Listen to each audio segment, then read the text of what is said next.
So 5 things people don't know about me. Well, I don't know how many people know this, but my dog is a Jack Russell Terrier. His name is Jack, and he has 2 websites dedicated to him. He's very famous. He's absolutely fabulous. He swims. He jumps 6 feet in the air. It's a very cool dog. So that's one thing. Let's see, what else don't people know? A lot of people don't know that my nickname is Mimi, and that's why I named this new record The Emancipation of Mimi, because it's the first time I'm kind of like sharing that nickname with the public, so that's something you may not have known. What else? I like to take long baths, like an hour in the bath. Like I have a flat screen TV in front of my bathtub and I just sit in the tub and watch movies. And that was cool because when I was growing up I didn't have a very nice bathtub at all, and it was my dream, darling. So now I'm living it. I'm very excited about it. What else don't people know about me?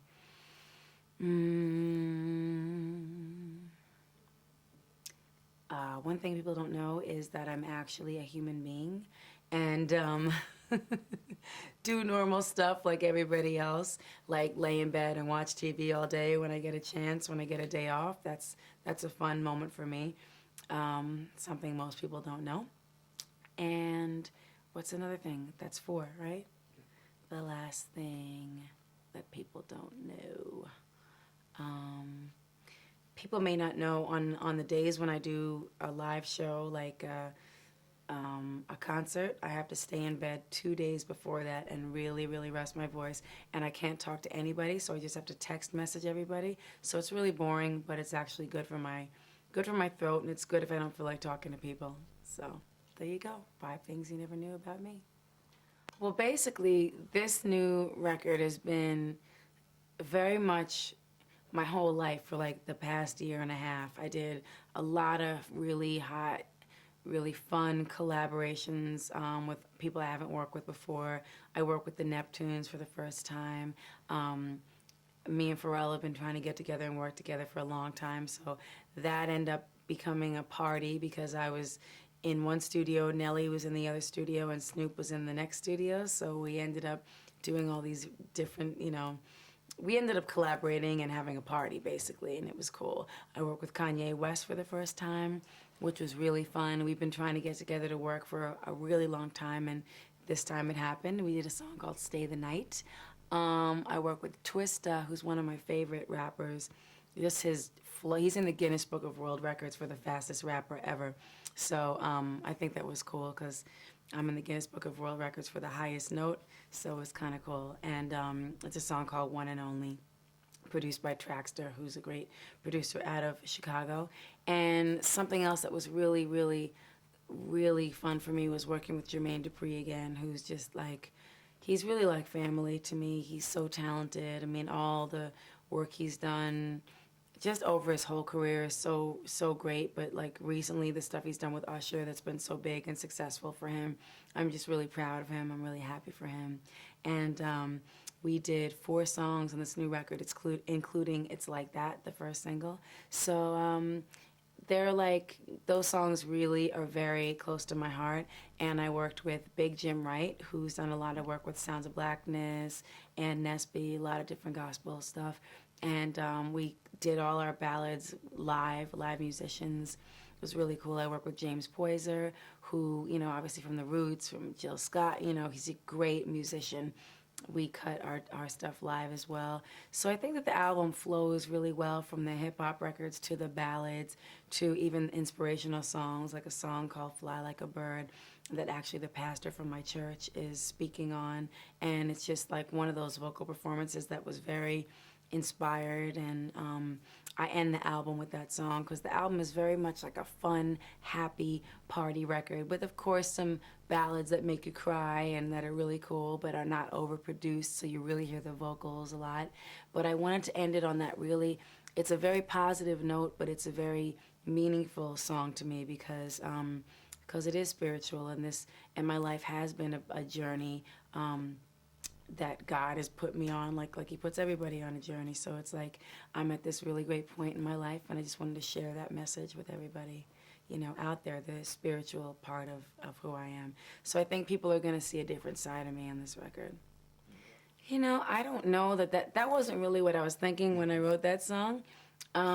It was more, I wanted to be free. Like that song is kind of about like when you're in a situation that might be unhappy or bleak or just not, seem like someplace you want to be. It's like more of like I need to escape. That was what that song was about. But it's more of a prayer, like please carry me higher, carry me out of this moment.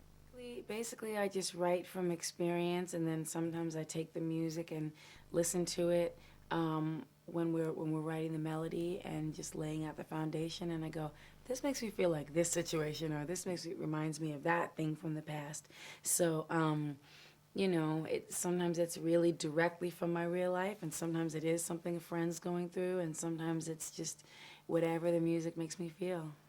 A lot of times, even if I'm working on the song with somebody and we're struggling with one part, I'll like take a little walk, go get something to eat, go do whatever, and come back and be like, I got it. You know what I mean? It's just sometimes when you get like the moments by yourself, the peaceful moments, the ideas come to you. I have a few different favorite songs on this record. I love Shake It Off with Jermaine Dupri. I love Say Something that I did with the Neptunes with Snoop. Fly Like a Bird is one of my favorites. I love a song called Mine Again that I did with James Poyser. There's a lot of different moods, so it's really hard to pick one. And also We Belong Together is the second single, and that's really, really a favorite. I was just in the car with somebody on the way here, and they made me play it like 4 times in a row. Every time we get in the car, she's like, can we play that one again? Because she wasn't there when I recorded it, so now it's like her new favorite song, so it's cool. Well, there's 2 different things. There's the music business, and then there's music. I'm always going to love music. I love making music. I love writing songs. I love singing. But the thing is, I've already proven myself with the amount of records I've sold in my career. I started doing this like right out of high school, and I never took a break. So, and I've broken a lot of records, and the industry is so different over the past even like 3 years of just the way the downloading is, and people can't put out a record and do like what Music Box did, like 35 million. Like that doesn't really happen anymore because of downloading and stuff, no matter who it is. So I'm not in competition with myself from the past. I'm just trying to make the best records I can make, and that's what I feel this is. This is my best record in a really long time, and so I'm proud of that. So I already accomplished my goal, so there's no pressure because I already did what I had to do. Yeah, it's all good for my heart. Being out there with the fans, putting the records out, getting the feedback, it's great. The second single is called We Belong Together. I wrote it with Jermaine Dupri, and to me, it's kind of like, and these are kind of 2 more American references because they weren't that big internationally, but the song I did with Bone Thugs and Harmony, Breakdown, and One Sweet Day that I did with Boyz II Men, it was not so big internationally, but in America, it's the longest running #1 of all time. So those were kind of like our inspiration for this song, but it took on its own thing. Like the song became its own thing. I'm almost like, somebody said, is somebody rapping on that song? Because I'm singing, but I'm singing in like a different rhythmic style in a lot of it. But then it still has like long notes and a really very important kind of like heartfelt message. So that's the song I was telling you about that the girl made me play over and over in the car. So it's definitely a favorite of mine, and the video is a part 2 of It's Like That. It's Like That is part 1, and We Belong Together is part 2, so you have to watch both videos to get the story. Well, the video is not out yet. We Belong Together.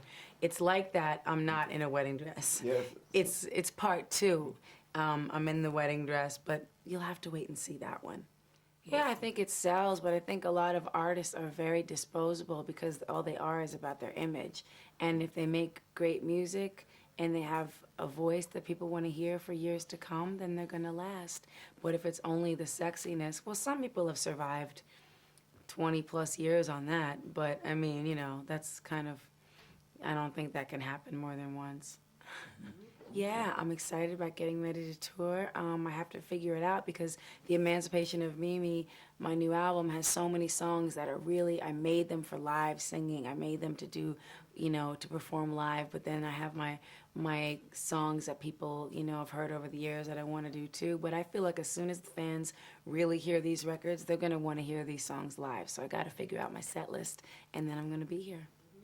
Well, there were people who offered to talk to me about a lingerie line, which I thought could be pretty cool because I do have my own lingerie closet, and I'm very girly when it comes to that, so I think that I would be good at that. But right now it's all about the Emancipation of Mimi and this record and the moment, darling. But it could be something fun. Fun. I think it would be for everybody, but I would try to make it aspirational, so we would have some pieces that would be the high end and some pieces that everybody can buy.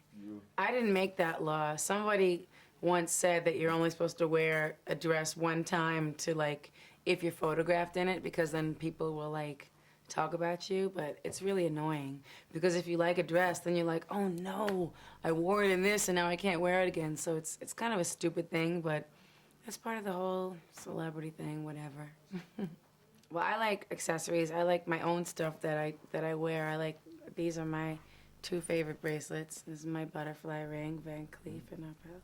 So, I mean, it's like sometimes people bring me like a lot of clunky, accessories, and I'll be like, okay, but really, I like my own stuff.